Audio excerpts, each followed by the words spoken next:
सितंबर 2016 ये वो दिन था जब इंडिया में एक आंधी आई थी। उस आंधी का नाम था जियो, जिसने बड़ी बड़ी टेलीकॉम कंपनीज को बर्बाद कर दिया। यहाँ तक कि यूके की one of the largest company Vodafone भी इस आंधी में नहीं टिक पाई। लेकिन इसके बावजूद भी सिर्फ एक कंपनी थी जो उस आंधी को टक्कर देने की कोशिश कर रही थी। सबको लगा था कि बाकी कंपनियों की तरह ये भी इस आंधी में कहीं गायब हो जाएगी, लेकिन सबको ये नहीं पता था कि जो बंदा इस कंपनी का मालिक है ना, उसने शुरुआत ही साइकिल के पार्ट्स बेचने से की थी और वो ऐसी कई आंधियों को टक्कर देकर यहाँ तक पहुँचा है। तो फिर ये कंपनी भला मैदान कैसे छोड़ सकती थी? दोस्तों, हम बात कर रहे हैं एयरटेल कंपनी के फाउंडर सुनील मित्तल जी की, जिन्होंने जियो को बराबर टक्कर दी है। एयरटेल को शुरू करने से पहले उन्होंने ढेरों बिजनेस खड़े किए थे, जो किसी न किसी प्रॉब्लम की वजह से उन्हें बंद करने पड़े। एक के बाद एक बिजनेस फेल होने के बाद भी उन्होंने अपने बिजनेस को लेकर पैशन को नहीं छोड़ा और हर बार एक नई अपॉर्चुनिटी को ढूंढते रहे और अपने जज्बे और जुनून के साथ एयरटेल को आसमान की ऊंचाइयों तक पहुंचा दिया।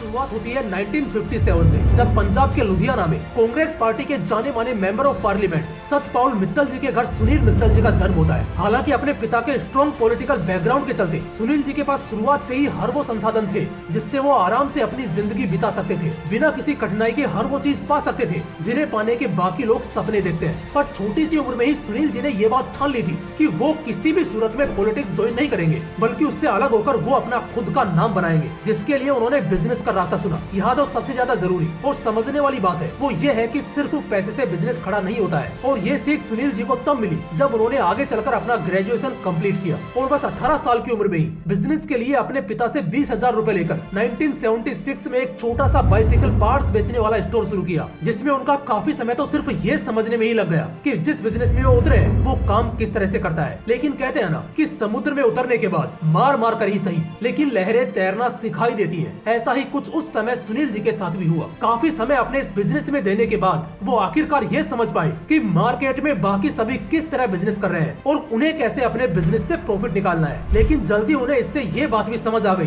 कि वो जिस सपने के पीछे दौड़ रहे हैं, ये बिजनेस उन्हें उस सपने तक नहीं ले जा पाएगा। जिसके चलते कुछ समय बाद इस बिजनेस को बंद करके वो कुछ और शुरू करने के तलाश में लग गए। उसी वक्त उन्हें एक काफी बड़ी अपॉर्चुनिटी मिली जब 1982 में जापान की कंपनी सुजुकी मोटर्स अपना पोर्टेबल जनरेटर इंडिया में बेचना चाह रही थी और जिसके लिए उन्हें एक लोकल डिस्ट्रीब्यूटर की जरूरत थी। सुनील जी को जैसे ही इस बारे में पता चला, उन्होंने बिना समय गवाए इंपोर्टिंग लाइसेंस को खरीदा और सुजुकी कंपनी के साथ कोलैबोरेशन करके एंड उनके जनरेटर्स को इंपोर्ट करके इंडिया के हर कोने में डिस्ट्रीब्यूट करना शुरू कर दिया। जहां शुरुआती समय में तो वो इससे प्रॉफिट बनाने में नाकामयाब थे, क्योंकि ये टारगेट कर रहे थे आम लोगों को। अब भले ही सुजुकी का ये जनरेटर काफी पोर्टेबल था, पर तब भी एक आम आदमी के लिए एक काफी महंगा और बड़ा था। लेकिन इनकी असली जरूरत बड़े स्टोर ओनर्स और छोटे कंपनीज और ऑफिसेज को थी, जिन पर कुछ समय बाद एक तरफा फोकस करने से सुनील जी इस बिजनेस से भी अच्छा प्रॉफिट जनरेट कर पा रहे थे। लेकिन शायद किस्मत को ये ज्यादा वक्त मंजूर नहीं था, जिस वजह से 1983 में गवर्नमेंट ने जनरेटर के इंपोर्ट पर बैन लगा दिया, जिसका कारण था कि इंडियन गवर्नमेंट खुद इंडिया में अपने जनरेटर्स मैन्युफैक्चर करना चाहती थी, जिस वजह से न चाहते हुए भी सुनील को अपना ये बिजनेस बंद करना पड़ा। पर इससे जरा सा भी निराश न होते हुए उन्होंने इस पर ध्यान दिया कि अगला बिजनेस क्या स्टार्ट किया जाए, जो कि साफ बताता है कि वो अपने बिजनेस करने के आइडियाज को लेकर कितने ज्यादा फोकस्ड थे। और इसी सोच के चलते वो हर एक पल अपॉर्चुनिटी के तलाश में रहा करते थे। आगे सुनील जी को उनका अगला बिजनेस भी मिल गया, जो कि उन्हें वो नाम दिलवाने वाला था जिसके लिए काफी समय से वो तलाश में थे। उन दिनों वो अपने फैमिली के साथ ताइवान में थे और ताइवान में होने के बाद भी अपने अलर्ट बिजनेस माइंड के साथ उन्होंने वहाँ भी बिजनेस का एक मौका ढूंढ लिया। उन्होंने गौर किया कि ताइवान में लोग पुश बटन टेलीफोन का यूज करते हैं, जबकि इंडिया में अभी रोटरी डायल फोन का इस्तेमाल किया जाता है, जिसे आपने भी पहले के मूवीज वगैरह में देखा होगा, जिसमें बटन को प्रेस करके डायल को घुमाया जाता था। अब यह टाइम कंज्यूमिंग तो था ही, लेकिन इससे डिवाइस के इंटरनल पार्ट्स भी कुछ समय के बाद डैमेज हो जाते थे, जिससे कुछ समय बाद रिपेयर या फिर पूरी तरह से टेलीफोन को बदलने की जरूरत पड़ती थी। इन्हीं प्रॉब्लम्स को खत्म करने के लिए सुनील जी ने इंडिया में पोस्ट बटन टेलीफोन को इंट्रोड्यूस करने के बारे में सोचा। यहाँ ये समझने वाली बात है कि सुनील जी के पास उस वक्त इतने पैसे थे कि वो खुद से इस फोन को इंडिया में मैन्युफैक्चर करके बेच सकते थे, लेकिन मार्केट में प्रोडक्ट निकालने से पहले उस प्रोडक्ट की ऑडियंस को समझना बहुत जरूरी है। साथ ही ये रिस्क हमेशा बना रहता है कि प्रोडक्ट फेल भी हो सकता है। इसी के चलते शुरुआत में उन्होंने ताइवान की कंपनी किंग टेल से उन फोन्स को इंपोर्ट करना शुरू किया, जिसे मार्केट में लाने के बाद लोगों ने उस फोन को बहुत पसंद किया। और जब सुनील जी को यह श्योरिटी हो गई कि ये बिजनेस इंडिया में बेशक चलेगा, तब उन्होंने जर्मनी की कंपनी साइमेंस एजी के साथ कोलैबोरेशन करके भारतीय टेलीकॉम लिमिटेड की शुरुआत की और बीटल कंपनी के नाम से इंडियन मार्केट में पुश बटन टेलीफोन को इंट्रोड्यूस कर दिया। जिसके बाद बिजनेस में अच्छी खासी ग्रोथ की अपॉर्चुनिटी देखने के बाद सुनील जी ने बीटल कंपनी में कई और डिवाइसेस ऐड किए, जैसे कि फैक्स मशीन और cordless telephone. And I am damn sure कि आपने भी आज से पहले बीटल फोन्स का नाम जरूर सुना होगा, जो कि 1985 में मार्केट में एक तरफा राज करती थी। थी। लेकिन उस वक्त सुनील जी ने सोचा नहीं था कि सिर्फ एक्सपेरिमेंट के तौर पर शुरू किया गया ये पुश बटन टेलीफोन उन्हें कब टेलीकॉम सेक्टर तक ले आएगा। 1992 में इंडियन गवर्नमेंट ने मोबाइल नेटवर्क स्पेक्ट्रम में प्राइवेटाइजेशन लाने का फैसला किया, यानी कि अब मोबाइल नेटवर्क सर्विसेज सिर्फ गवर्नमेंट ही नहीं बल्कि प्राइवेट कंपनीज भी प्रोवाइड कर पाएंगी, जिसके लिए इंडियन गवर्नमेंट ने स्पेक्ट्रम की बिडिंग रखी और साथ ही एक रिक्वायरमेंट भी रखी कि नेटवर्क स्पेक्ट्रम सिर्फ उन्हीं कंपनीज को दिया जाएगा जिनके पास ऑलरेडी मोबाइल नेटवर्क प्रोवाइड करने का एक्सपीरियंस होगा, जो कि उस वक्त के लिए काफी ट्रिकी रिक्वायरमेंट थी, क्योंकि गवर्नमेंट किसी भी कंपनी पर अंधा भरोसा करके स्पेक्ट्रम नहीं बेच सकती थी। और 1990 से पहले नेटवर्क स्पेक्ट्रम के गवर्नमेंट के अंडर में होने की वजह से किसी भी इंडियन कंपनी ने पहले ये सर्विस प्रोवाइड की ही नहीं थी,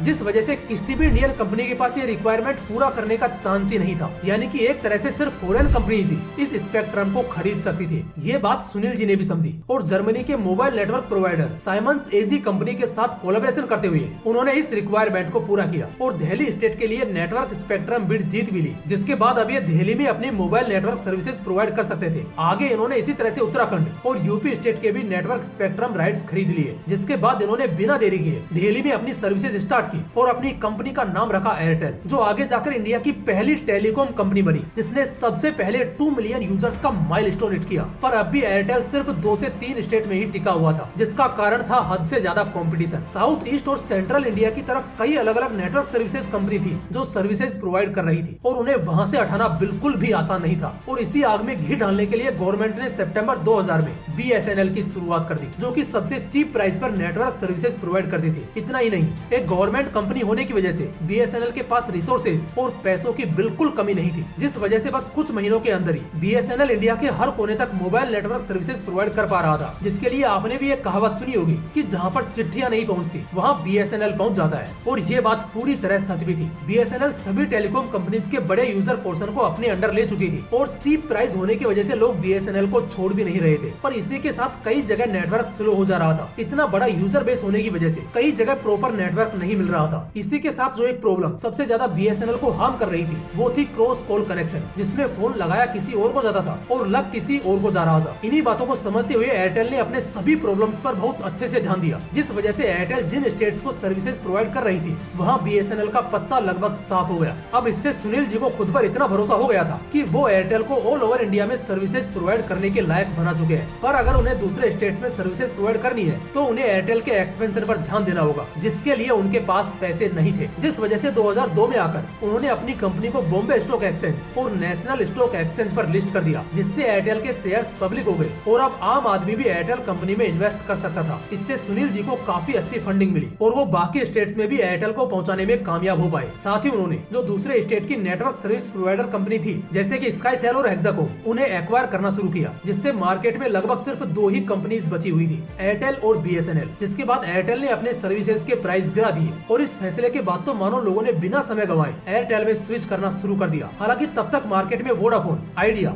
और रिलायंस जैसी कई कंपनीज आ चुकी थी, पर उस समय 2004 तक एयरटेल इंडिया का सबसे बड़ा नेटवर्क प्रोवाइडर बन चुका था और जैसा ट्रस्ट एयरटेल ने बनाया था उसी के चलते एयरटेल हर कंपनी के कंपटीशन में एक कदम आगे ही रहती थी। इसी का एक दूसरा उदाहरण हमें तब देखने को मिला था जब 2012 में सभी कंपनीज अपने नेटवर्क कनेक्शंस को स्ट्रॉन्ग कर रही थी, वहीं एयरटेल ने अपने 4G सर्विसेज लॉन्च कर दिए थे। सुनील जी इस अपॉर्चुनिटी को भाप गए थे कि लोगों को स्ट्रॉन्ग हाई स्पीड इंटरनेट की जरूरत है, जो बात पूरी तरह सच भी निकली और इससे एयरटेल इंडियन टेलीकॉम सेक्टर पर एक बहुत ही मजबूत पकड़ बना पाया, जहां एयरटेल के लिए सब कुछ अच्छा ही हो रहा था। पर कहते हैं ना कि तूफान से पहले बहुत शांति फैल जाती है, ऐसा ही तूफान एयरटेल भी देखने वाला था, जिसने इंडियन टेलीकॉम मार्केट को हमेशा के लिए बदल कर रख दिया। और ये तूफान 2016 में लेकर आए थे अपने मोटा भाई, जिसका नाम था जियो 4G, जिसने आते ही सभी को अपने हद से ज्यादा चीपेस्ट प्लान देकर एक झटके में सभी कंपनीज के सब्सक्राइबर्स को अपनी तरफ कर लिया। जिन यूजर्स को अपनी तरफ लाने में सभी कंपनीज को सालों लगे थे, वो बस कुछ ही महीनों में उनके यहाँ से गायब हो गए। और ये झटका इतना घातक साबित हुआ कि ढेरों कंपनी जैसे कि टाटा डोकोमो और एयरसेल तो हमेशा के लिए बंद ही हो गए। साथ ही जिन कंपनीज की हालत हद से ज्यादा खराब हो गई थी जैसे कि वोडाफोन और आइडिया, उन्होंने मर्ज करके खुद को संभालने की कोशिश की, पर तब भी इससे बात नहीं बनी। जियो अपने अफोर्डेबल प्राइस और सर्विसेज के चलते बहुत तेजी से मार्केट को डोमिनेट कर रहा था और ऐसे में ग्रोथ देखना तो दूर, कंपनीज को अपना सर्वाइवल तक निकालना मुश्किल हो रहा था। जियो ने सिर्फ 170 दिनों में ही 10 करोड़ से ज्यादा यूजर्स को ज्वाइन करवाकर एक नया ही रिकॉर्ड सेट कर दिया। वहीं दूसरी तरफ 2016-17 में एयरटेल अपने ऑल टाइम लोएस्ट पर जाते हुए अपने प्रॉफिट रेवेन्यू से 72% नीचे आ चुका था और देखते ही देखते कंपनी दिन ब दिन कर्जे में जा रही थी। पर तब भी सुनील मित्तल जी ने अपने विजनरी माइंडसेट के चलते फ्यूचर पर ध्यान देना ज्यादा सही समझा समझा। उन्हें पता था कि यूजर्स प्राइस के साथ नेटवर्क स्टेबिलिटी भी देखते हैं, जिस वजह से उन्होंने बाकी कंपनीज जो बंद होने के कगार पर आ चुकी थी उनके 4G स्पेक्ट्रम को खरीदा और उसे और भी ज्यादा स्ट्रॉन्ग करते हुए एयरटेल की 4G सर्विसेज को ऑल ओवर इंडिया में जारी रखा। और इसका असर जल्द ही देखने को भी मिला जब 2020 से 2021 के बीच में एयरटेल को अपने नए 25 मिलियन सब्सक्राइबर्स हासिल हुए। आगे अपने नेटवर्क पर लोड कम करने के लिए और यूजर्स को और भी अच्छे नेटवर्क सर्विसेज देने के लिए उस वक्त एयरटेल ने अपने 49 मिलियन इनएक्टिव सब्सक्राइबर्स को भी खुद से ही रिमूव कर दिया, जिससे अब एयरटेल के यूजर्स को परफेक्ट नेटवर्क कनेक्टिविटी मिल पा रही थी। उसके बाद एयरटेल अपने प्लान्स के प्राइजेस भी जियो के आसपास ले आया ताकि यूजर्स को एयरटेल को चूज करने में जरा भी हिचकिचाहट न हो। और बस इसी सुनील मित्तल जी के विजनरी माइंडसेट के चलते एयरटेल जियो के तूफान को सर्वाइव कर पाया और आज भी इंडियन टेलीकॉम मार्केट में एक अच्छा खासा यूजर बेस होल्ड करता है। साथ ही एयरटेल ने यूजर्स को एक यूनिक एक्सपीरियंस देने के लिए एयरटेल इकोसिस्टम भी बिल्ड किया, जिसमें एयरटेल एक्सट्रीम फाइबर और IoT डिवाइसेज जैसे ढेरों एडवांस डिवाइसेज आते हैं जो एयरटेल को सिर्फ एक नेटवर्क सर्विसेज तक बांध कर नहीं रखती है। और कुछ इसी तरह जियो के उस तूफान को टक्कर देकर आज भी एयरटेल नंबर 1 पर खड़ा है। जय हिंद, जय श्री कृष्णा।